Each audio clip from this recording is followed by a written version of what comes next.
Hello, everybody. Preston Poulter here with Pocket Jacks Comics. Time to get back to Batwoman. Oh my goodness gracious! Tell me the truth. Last week's episode. Ugh. It was really bad. I know I've been kind of defending the show up till now. They've been doing their best. Oh, this one. This. I don't know what it is about writers, but whenever they get to stand on their soapbox, in this case, and just go, yay, lesbians, like the story just falls to crap. It's not.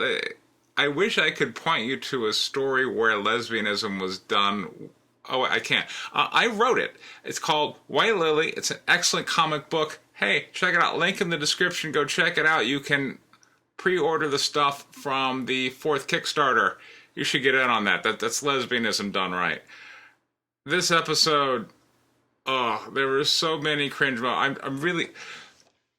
I felt like if I described them, you would just go, Preston, you're making stuff up. So I really want to present them to you and kind of share in these together. So we open up here, and we've got the rifle, who's our villain of the week, and he's got a shot on this scientist guy, but Batwoman, boom, catches him around the ankle with her whatever, that bondage device, and hoists him up, but then she kind of lets him get away. I mean, that part I can kind of forgive, plot-related reasons and whatnot. Okay, fine. But then, okay, then we do the whole, let's cut to commercial break and come back and all that good jazz. But then, pretty soon after that, we are now, she's now found him again. And this scene, this one's pretty special. Let me bust out the headphones here. Let's watch this one together. This one is not to be missed. Dynamics exit 2 minutes ago. We need to get him before the shooter does. I see him. Heads up. Second heat signature 30 feet to the west. I see him too. Back here to Batwoman. So, Let me guess. A third heat signature? we're picking up 2 heat signatures. Oh, there's a third. Of course, since he's a sniper, shouldn't he have just shot the guy? But, check this out, Batwoman, boom, we've got the little bat bondage device, but then there's this, not another step, and then the 2 heroes proceed to fight over who gets to bring in the bad guy, and then the bad guy gets away while the 2 heroes are fighting.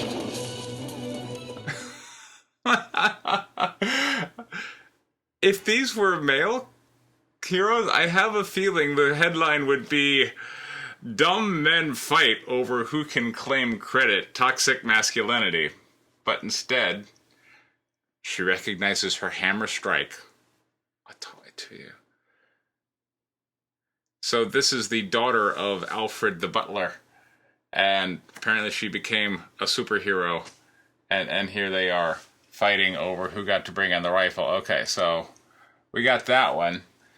And we then learned that Julia Pennyworth was kind of a thing in regards to Kate Kane. Bruce Wayne was concerned after Kate Kane got kicked out of Point Rock, which is their version of West Point Academy, because she was a lesbian. So Bruce Wayne, either knowingly or unknowingly, sent down some lesbian companionship to keep Kate Kane company. And the show does say, I was your Krav Maga instructor and I taught you a few other moves too. So, they're completely diving into that ballpark. And okay, fine. So now we've got Kate Kane and kind of new lesbian sidekick of the week. But then we got to get back to Sophie. And Sophie suspects that Kate Kane is Batwoman. In fact, during the opening scene where the rifle got away, Sophie confronts Kate Kane. But, whatever. This time, now we're really diving in. So, Kate Kane wants to kind of prevent the revelation of her secret identity. So, plan A is let's take her out to a romantic lunch despite the fact that she's married. Whatever. And her husband, by the way, is like total cucked by a lesbian. They like he everybody in this show works together, which that element of it annoys me. But you know, he's sitting here confronting her with evidence of her lying to him because he's like, you said that you didn't get a chance to talk to Batwoman, but here you are clearly talking with Batwoman on this video I'm observing. And Sophie's like, oh, it was nothing. And then Kate's like, hey, let's go chat about something. My former lover who is now married, I know, let's go to this really swanky place, just the two of us. And the husband either says, sure, go ahead, or doesn't know about it. Either one is weird. And then, so they're there, but the person who owns the restaurant is like, oh, no lesbians here. So he's like, hey, you're wearing sneakers, I'm going to throw you out. And then Kate Kane's like, well, that person's wearing sneakers, you just want to throw us out because we're lesbians. The one theme of this show is that defeating bad guys is easy. Being a lesbian in modern America, that's the challenge. Okay. Anyway, so they get thrown out of the restaurant, and then they're now outside the restaurant, and Sophie has the discussion of, you know, back before the show started, but really dwelled on in the pilot episode when we were at Point Rock Academy, and we were confronted with this, hey, just sign this statement that you're not really lesbians and we'll let you graduate. And Kate Kane's like, hell no, I refuse to do that. But Sophie's like, sure. And then this led to this moment of betrayal.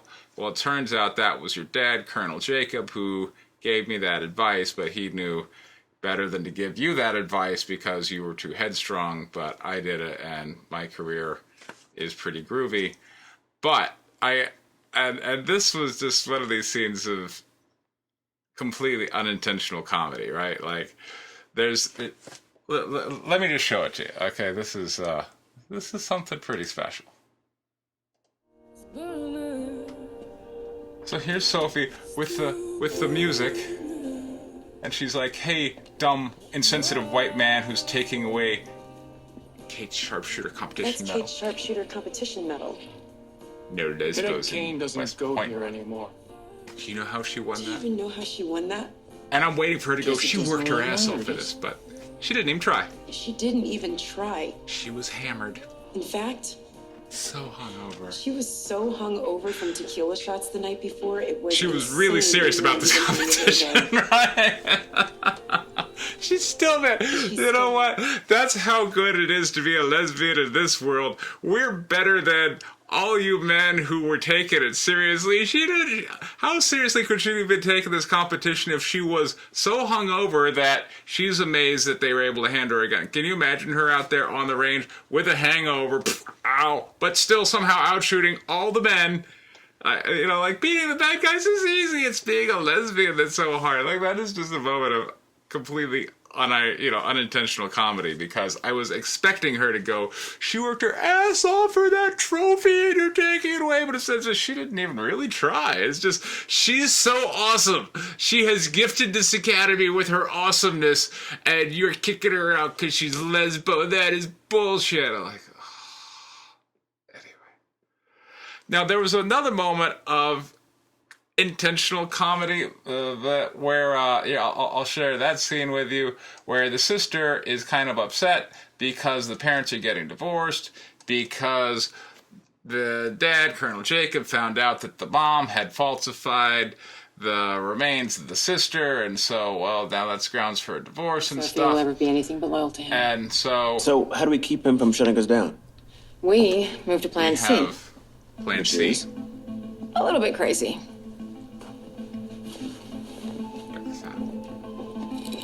They're opening up the back cave, but Oh my they're God, not you have a secure. safe room? Mary. How did you get past security? There's no security at this The place. front desk loves double whip frappuccinos. Double whip Good. frappuccino's all you need. You'll be making them soon. Anyway, Nice can we Starbucks confab reference, by about the the way. implosion of our family? So, You're new. This is Julia. Julia is my assistant. You have 2 assistants who work past midnight for a real estate company without any real estate. if it's so unrealistic that she would be there past midnight, why did she Really a come good looking time. for her past midnight? Not to mention, Yeah, I got why that. would she Look, characterize I Wayne know. Enterprises being a real estate company that has no real estate, right? I mean, like, they're in real estate. They're in this amazing high-rise building. I think they were going for comedy with that scene, but they missed. And they're kind of highlighting one of the flaws of the show. I guess maybe they could say that they're lampshading it, but just because you lampshade your flaw doesn't mean I have to give you a pass on it. I thought that scene was just dumb. Let's see. All right. So we spend all this time on, the A plot is the lesbian drama and how hard it is. The B plot is, oh yeah, there's this assassin rifle guy. But the pièce de résistance of the whole thing is this scene, which I'm going to share with you here in a bit, where, okay, so Sophie goes to Colonel Jacob and is like, check it out, Kate Kane is Batwoman, and we just had a Batwoman sighting, hold on, I'm off, and so Sophie goes, and there's Batwoman, but then, the old switcheroo, a la Supergirl, and probably countless other, super identity subplots. Kate Kane is also there. It's like, I clearly cannot be Batwoman, because that is Batwoman, and I am here. And then, we're resolving that, and then, here, you'll see. All right, so Kate Kane and Sophie observe the Julia Pennyworth, and she's really the only other character who could be in on the role. So we know that this Julia Pennyworth in the Batwoman outfit gets shot with the super gun from Rifle Dude, which we've been led to believe. All the characters' information at this point indicates that means whoever's in that suit just got killed. They got shot by a super gun wielded by an excellent marksman. Probably not as good as Kate Kane hungover from Point Rock. We can't all be that good, but whatever. So the information the characters have been presented with is that Julia Pennyworth is now mortally wounded, probably dead. And then the Crows show up and take her away in the van because Colonel Jacob, for whatever reason, is like, oh yeah, you should totally bring her to me. I don't know why he wants that, but he wants that. Hold on, so let me show you this next scene.